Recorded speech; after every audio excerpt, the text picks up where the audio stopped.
So you've probably heard the stories, right? People making a fortune overnight with stuff like Bitcoin or Ethereum. But what is it really? Is this the actual future of money, or is it just some kind of digital casino?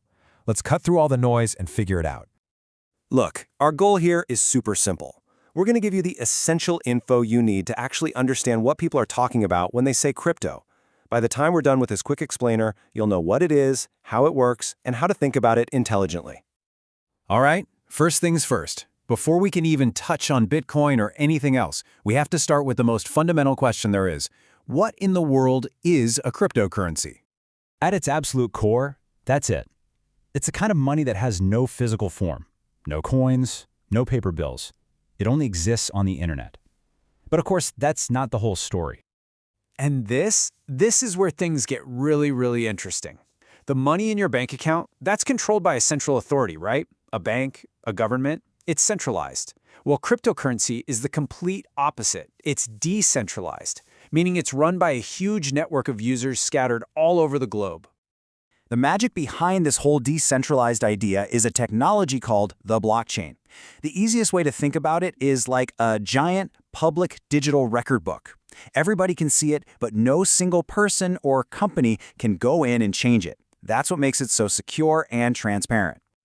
Okay, so that's the theory. But what does this actually look like in practice? Well, let's talk about the one that started it all, Bitcoin. It's the original, it's the most famous, and it's the perfect example to really get these core ideas. It all kicked off way back in 2009. It was launched by this super mysterious person, or maybe a group of people, known only as Satoshi Nakamoto. And from that totally anonymous start, it's exploded into the largest and most well-known cryptocurrency on the entire planet. Now, here's a number you absolutely have to burn into your brain when we're talking about Bitcoin. 21 million. That's it. That is the maximum number of Bitcoins that will ever exist. Unlike dollars or euros that can be printed endlessly, Bitcoin has a hard, fixed limit. This scarcity is one of its most critical features. And that scarcity? That's exactly why you always hear people call it digital gold. Just like real gold, there's only so much of it. Governments can't just decide to print more and devalue it. And because of that, a lot of people see it as a way to store their wealth for the long haul. But hold on, the crypto world is way bigger than just Bitcoin. After Bitcoin took off, thousands of other cryptocurrencies popped up. And altogether, we call these altcoins, which is really just short for alternative coins.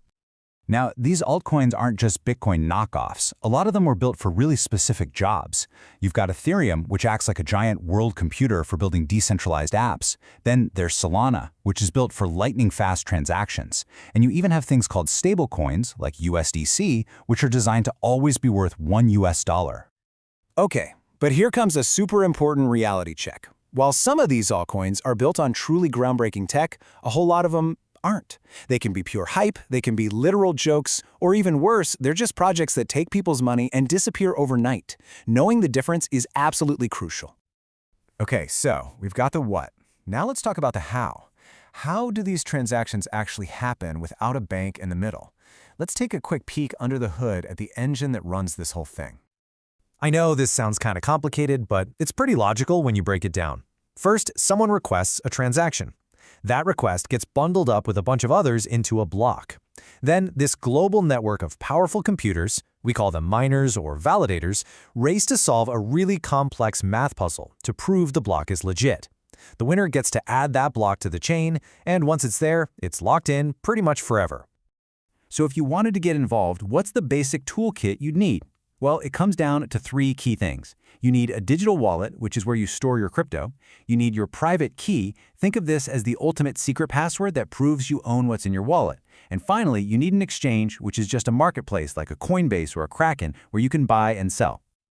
All right, this brings us to the million-dollar question, doesn't it? Should you actually invest in this stuff? Let's spend our last couple of minutes on a balanced, practical way to think about crypto as an investment.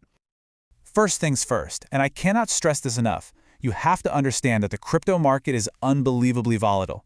Prices can go on an insane run or crash 50% in just a few days. This is not a get-rich-quick guarantee. It is a very high-risk playground. So, keeping that in mind, here are the 2 golden rules. Rule number 1, Never, and I mean never, invest more money than you are perfectly okay with losing completely.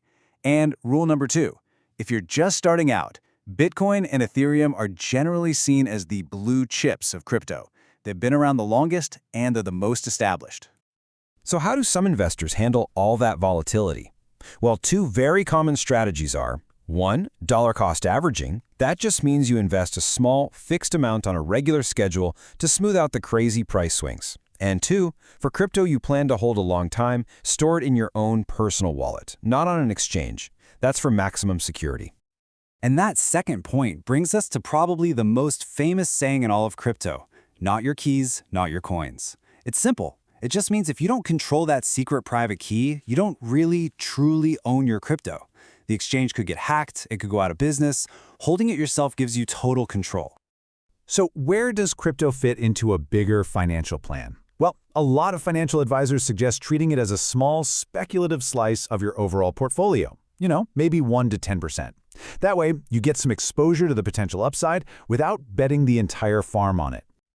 So let's just sum it all up. Look, there are 0 guarantees in the world of crypto. It's still new, it's still risky. But for people who actually do their homework, who manage their risk, and who think long-term, it can be a really fascinating and potentially powerful part of an investment strategy. And all of this leaves us with the ultimate question, doesn't it? Is this technology the start of a genuine financial revolution that's going to change money as we know it? Or is it just a new, super risky bet? Maybe the real answer is somewhere in between.